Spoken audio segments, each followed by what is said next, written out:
Today, Magnus Carlsen sacrifices the queen against the Frenchman Maxime Vachiere-Lagrave in the Queen's Gambit accepted, opening with 3e4. Oh my goodness, chess YouTube, buckle your seatbelt. This is going to be a bumpy ride. Okay, chess YouTube, today Magnus Carlsen's playing as white. He opens 1d4, and Maxime Vachiere-Lagrave goes for the Queen's Gambit accepted with d5, and then d takes c4. And by the way, this game took place in the 2023 AI Cup. Now here, Magnus Carlsen has a big choice. The two main lines here are lines starting with e4 and then e3, either right away or with knight f3 first. And in the game, Magnus Carlsen goes for the most aggressive option possible, and my personal favorite, 3e4. And I'm giving this move 2 exclamation points for style points. Here, of course, the idea is white gets those 2 pawns in the center right away. However, of course, black has a ton of different options to counterattack. Now, from here, black's options include pretty much all of the pawn advances. b5, c5, e5 are all playable, as well as knight c6 and knight f6. Now, in the game, Maxime Vachiere-Lagrave goes for the move e5. That is perhaps the strongest and most principled move here. And by the way, of course, here, instead of knight f3, you do not want to take that pawn on the e5 square. For example, if Magnus Carlsen was dumb enough to do that, he's not. But here's what would happen. Black takes the queen, white takes back, and then knight c6, knight f3, bishop g4. Black is pinning the knight on f3 to the king and simply threatening to take on the e5 square. And here, black already has a very large advantage. So, of course, Magnus Carlsen does not do that. Instead, plays the main line, starting with knight to f3. Now, the idea behind this move is in many lines, you are actually sacrificing that pawn on the d4 square. For example, here, if black were to take on d4, e takes d4, white actually does not take back right away. Instead, he goes bishop takes c4, and then follows up short castles and basically hangs that pawn on the d4 square for a while. Now, in case you're curious, real fast, the main line goes like this, bishop e6, then white takes, goes queen b3, tries to fork the pawns on the e6 and the b7 squares. There's a lot of theory here. You can look into this on your own later.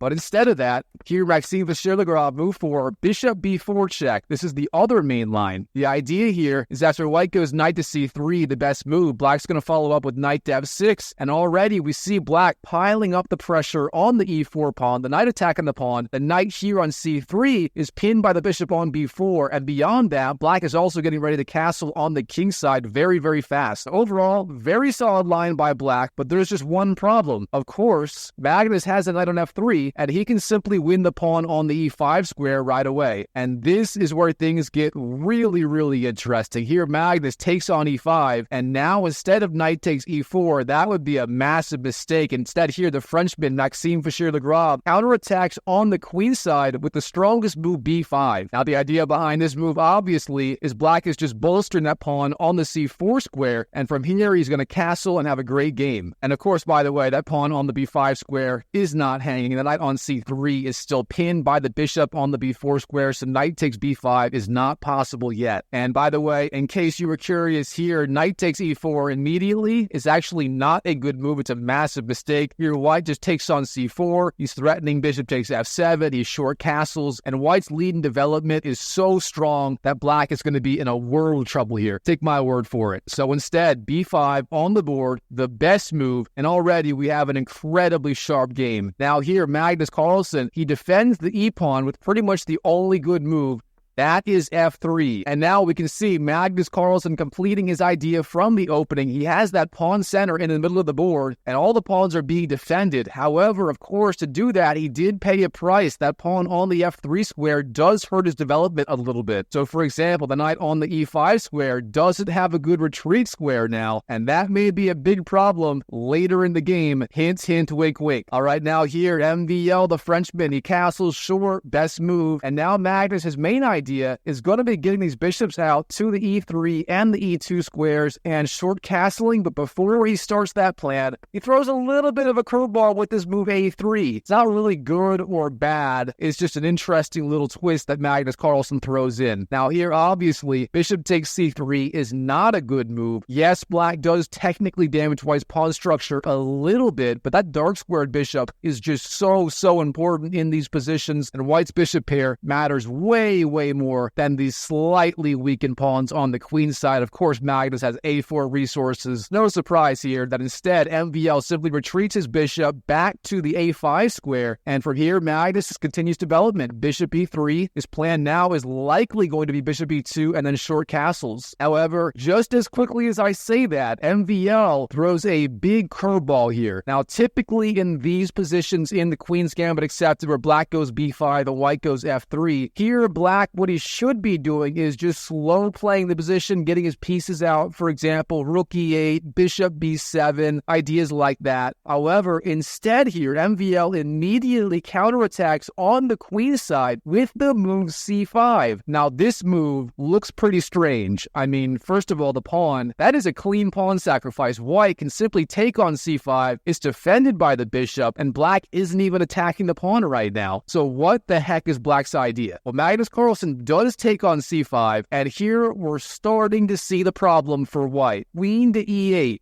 The strongest move here for black, and now the knight's being attacked, and how is Magnus Carlsen supposed to defend the knight? Of course, f3 would be the best retreat square for the knight, but there's currently a pawn there. Now, of course, Magnus, he knows what he's doing. He is the GOAT after all, so here he finds the best move, and perhaps the only move, queen to d4, defending the knight with the queen, and yes, that is a very far advanced square for the queen. Let's see what happens there. And by the way, real fast, instead of queen d6, literally everything else is bad. Let's say, for example, white tries to get the knight back, knight to g4. This is just horrendous. Here, MVL takes the knight with the bishop, then takes on e4. The center is getting blown open. Black's already castled. White's king stuck in the middle. This is just a complete disaster. So, of course, instead of that, queen d6 on the board, only move. And here MVL shows the next part of his plan, starting with move c5, sacking the pawn. Here, MVL goes bishop to e6. Excellent move. The idea here, believe it or not, is he wants to go queen to c8 next, and then perhaps bishop to c7, hitting the queen. And if the queen ever tries to run, rook to 8 is also going to be a possibility. So here already we see MVL closing in on Magnus Carlsen's queen. What is he supposed to do? Well, he starts by castling, and MVL completes his idea. Queen to c8. He's ready to threaten bishop c7 or rook to d8. So what does Magnus do? Well, first things first, takes the pawn on b5. Of course, 2 moves prior, the king was still stuck on e1. The knight was pinned. However, after long castles, that is now a possibility, and Magnus jumps forward. And this may look scary for MVL. However, he has his idea too. Here, MVL a6, kicking the knight back. Knight to d4. The knight retreats. And now bishop to c7 from MVL. The queen's being attacked. Where is the queen supposed to go? The knight on d4 now blocks the queen. Queen d2 is not possible. Literally the only square the queen can go to here in this position is e7. And if you go to e7, you sacrifice the knight for literally nothing. That is game over. So that is why in this position here, Magnus Carlsen, he sacrifices the queen. And what does he get in return? He gets a bishop? There's no way. Magnus just sacrificed the queen for a bishop. Okay, if you are as shocked as I am right now, hang in with me. Here, MVL, he takes the queen, obviously the best move, and here, Magnus Carlsen takes back, but unfortunately, his knight on the e6 square is hanging. F takes e6, bishop takes c4, and finally, the dust settles a little bit, and what the heck is going on? Well, Magnus Carlsen, for the queen, he has a bishop. That's right, both folks have 2 rooks, MVL has the queen and 2 knights, and in return, Magnus has 3 minor pieces, meaning he has a bishop for the queen. And do you know what's more shocking here? After a couple more moves, rook e8, c6, pushing the pawn, the best idea. Here the computer says the game is equal. Magnus Carlsen sacks the queen for a bishop, and yes, he has 3 pawns as well. Yes, that does count for something, but oh my goodness, how is this even possible? Well, let's break it down real fast. Beyond the material deficit, Magnus Carlsen, it turns out, is completely dominating the position here. Black's pawns incredibly weak here. All of White's pieces incredibly well placed. And look at Black's pieces. Pretty much all of them on the back rank right now. And beyond that, of course, Magnus has the wonderful pass pawn on the c6 square. All of these things together mean Magnus Carlsen, despite being down material, is actually in control of the game. All right, now MVL, rook to e7, guarding against c7 ideas from Magnus. But now Magnus, bishop to b6. The obvious threat is rook to d8. If MVL does nothing, h6, then boom, rook d8, you win back the queen, that is game over. So obviously, MVL doesn't do that. Instead, here, he decides the only move is to sacrifice a knight. Knight b to d7. Okay, real fast. If you don't sack the knight, let's say you go rook to e8, trying to guard. There's no other good square for the knight to go to. Then Magnus just goes rook h to d1, obviously once again threatening rook d8, and there is no other way. You have to go something like knight takes c6, knight d7. So anyway, MVL decides to do it right away under the best possible circumstances. Knight to d7, and here Magnus wins back the piece. E takes, knight takes, and here, once again, Magnus has two minor pieces, the bishop pair for the queen, and he also has two pawns. And beyond that, again, all of his pieces are in absolutely dominating positions besides the rook, and even that one's coming in soon. So this is the real full extent of Magnus Carlsen's queen sacrifice here. All right, now, knight to c6, the only good move. Of course, the knight was being threatened on the e5 square by the knight c6, hitting the rook here, rook on e7, excellent idea. Now MVL, what is he supposed to do? Obviously, you don't want to have Magnus win the rook and then the queen with the fork. That would be terrible. And he plays the most obvious move here, rook to e8, but somehow this turns out to be a mistake. For reasons I cannot comprehend, the computer wants me to go king to h8 here as black. And here's why. If Magnus takes on e7, then you simply take the bishop on the c4 square, and then your knight takes that bishop on b6, and you're up material. So it looks completely insane.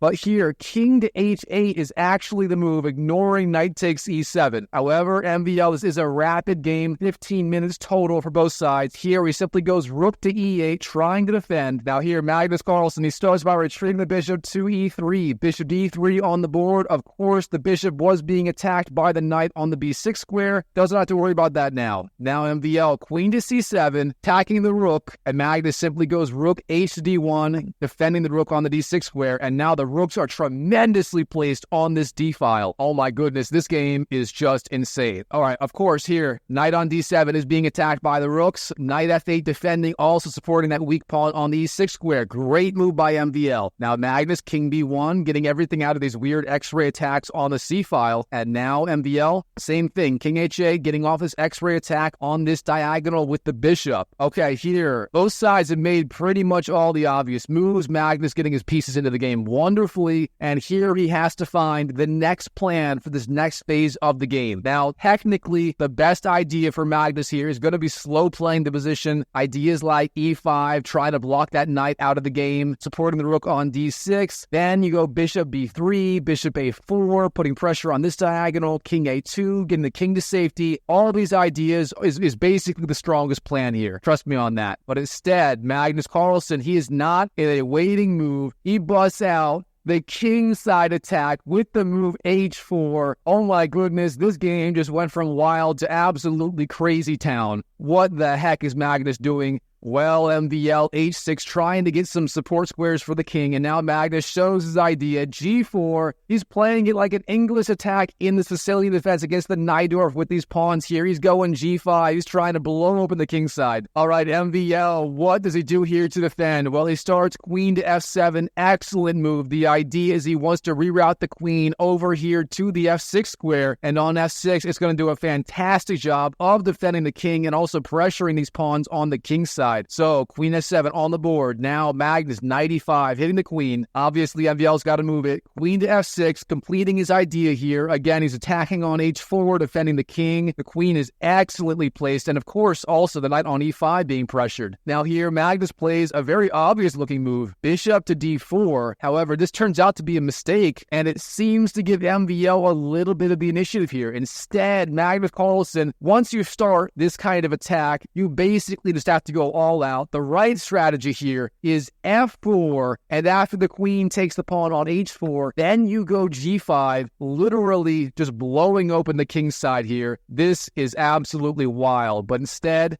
bishop d4 in the game. That's what Magnus played. Of course, there's an x-ray attack on the queen, and MVL gets out of it, simply by taking on the h4 square. Now Magnus, bishop takes e6, picking up the weak pawn, and MVL, queen to h2. The queen is now extremely active on this second rank. And of course, in case you missed it, here that bishop on the e6 square was not hanging. If black goes something like knight takes bishop on e6, then boom, knight to g6, forking the king and the queen. That is GG, my friend. So instead, queen h2 on the board, and here Magnus has a big choice. He has to find the right way to coordinate all of his pieces here in the middle of the board. He starts bishop d5, simply getting out of the way with the bishop. Good idea. And here MVL, king to h7 on the board. Now, real fast, if you're sagacious enough, you may identify the fact that the rook and the queen are both attacking this knight. So what if MVL takes the knight on e5? Rook takes e5. Well, in that case, bishop takes, queen takes, and bishop takes a8. That was part of the idea of bishop d5 earlier. So here MVL cannot do that. Instead, king h7 on the board. And by the way, you might be wondering, why the heck did MVL go king to h7 here, simply ignoring the threat on his rook on the 8 square? Why didn't he go rook to c8 or literally anything else on this move? Well, here's the idea. MVL, king to h7 on the board. And Magnus Carlsen did not do this in the game. He saw it as well. Here, if Magnus takes that rook on the 8 square, then MVL simply takes back, and yes, Magnus Carlsen does have a very small material advantage. However, here, without that bishop on d5, it's actually quite difficult for white to attack. Meanwhile, black is going to get all of his pieces into the game really, really fast. Rook c8 is coming, perhaps queen to c2 ideas, and here MVL, shockingly, is actually doing pretty well. Now,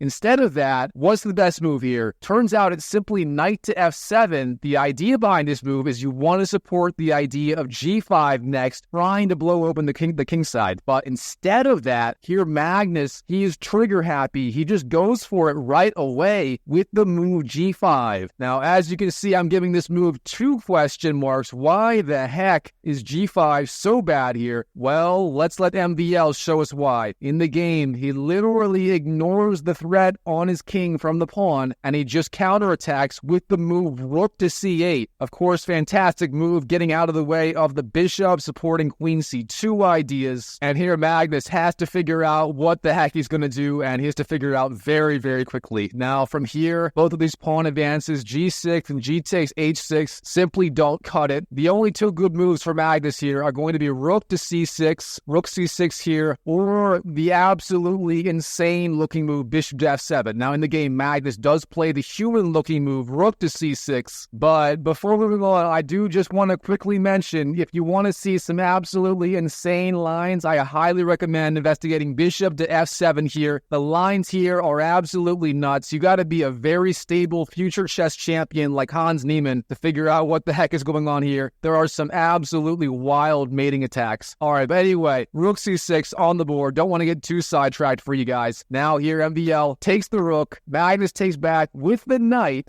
and here MVL has a very big decision. What the heck do you do about this pawn on the g5 square? The 2 main ideas here, of course, are going to be simply taking that pawn on g5 or advancing h5 yourself and trying to lock the kingside down, and also keeping that pawn alive on the h-file. That h-pawn could be a very valuable asset, for example, after the move h5, and that is the strongest move here. Instead, h takes g5 played by MVL. Very understandable why he would have missed this. This game so far is absolutely wild. Now, Magnus, bishop to f7. He finds that idea. We saw a move earlier. However, here, it wasn't quite the strongest idea. Instead, Magnus Carlsen really needs to think about stabilizing his position. The best way to do that was with some combination of e5, pushing the pawn, and then bishop to c3, getting the bishop locked and loaded on the c3 square. But instead, bishop f7 on the board here, and now MVL, rook to c8, hitting the knight, and also threatening queen c2 check ideas, hitting the king and the rook in the future. So Magnus Carlsen, he has to play this absolutely perfectly, and he starts it correctly. Bishop to e5, the intermediate move, the Zwischenzug for my German brothers. The idea, instead of defending the knight, you simply counterattack on the queen, and the bishop is temporarily defended. Oh my goodness. All right, MVL, queen to g2, keeping the queen in striking distance of that c2 square. Now Magnus, knight d4, And here MVL shows an absolutely beautiful tactical shot. G4, the idea, of course, is you're trying to deflect that pawn on F3 away from the defense of E4. And yes, that is exactly what happens here. F takes G4 from Magnus. MVL, queen takes E4 with check. King A2, and real fast, I know what you're thinking, Chess YouTube. Did Magnus Carlsen just sacrifice the bishop on E5 for nothing? If you thought that, you are not a very stable chess genius here. Queen takes E5 is a horrific blunder. I'm giving that 5 question marks. I wish I could. Instead, 2 will suffice, because here Magnus Carlsen has a mate in 2. Rook H1, and the only way to stop mate is Queen H5.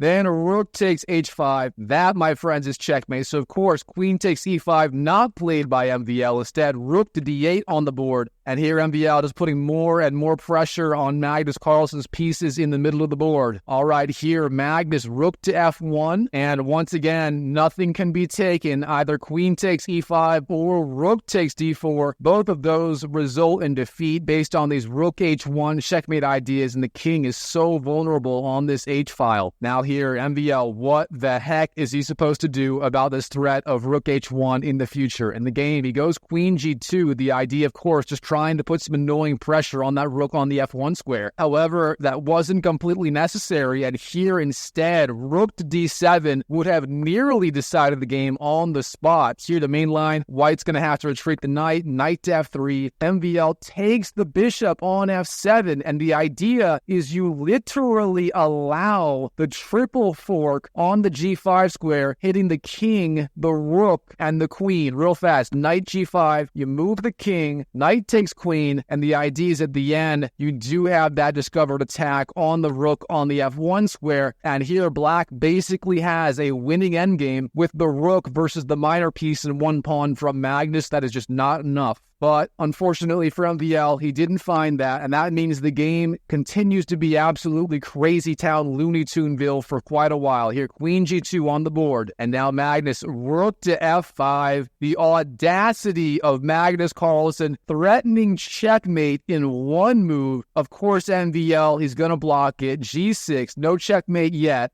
Now, rook to f6. Queen takes g4, and here, Magnus Carlsen, he makes an absolutely critical mistake in this position. Here, the best move is going to be something simple like bishop to b3, just getting the bishop away. Everything is now defended, but instead, knight to f3 on the board, and what the heck is the problem with this move? It's really simple. Rook to d3 from MVL, the critical idea, activating the rook, and now look at this knight.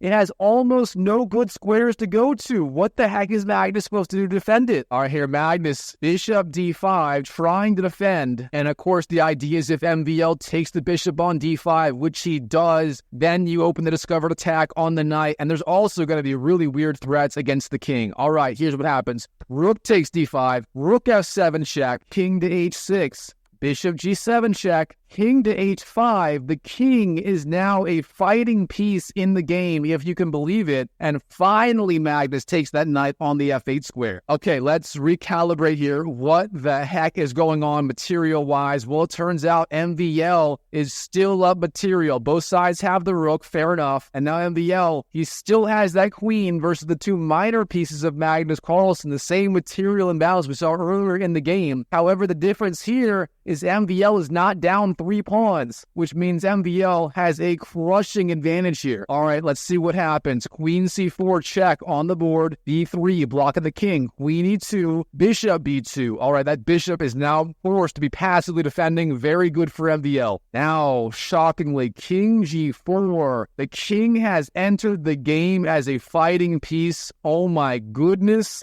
And now a4 for Magnus, and here, MVL, he plays an absolutely brilliant move from a practical standpoint. He sacrifices, that's right, you guessed it, the queen. Queen takes f3, and yes, that is a queen sacrifice chess, YouTube. Don't even try to argue with me about this one in the comment section. I know you will anyways, but you're wrong. Queen takes f3, giving up the queen for the rook and the bishop. I may not be good at math, but 9 pawns is more than 8 pawns, my friend. And here MVL sacked the queen simply to trade into this winning endgame where the rook and the passed pawn on the g-file are going to be enough to decide the game. But can Magnus hold this? He is the goat of endgames. Well, here, Magnus king b3, trying to get his king in the middle of the board, but MVL does not slow down. g4, he just keeps pushing. He defends, takes the pawn, and then he just keeps pushing.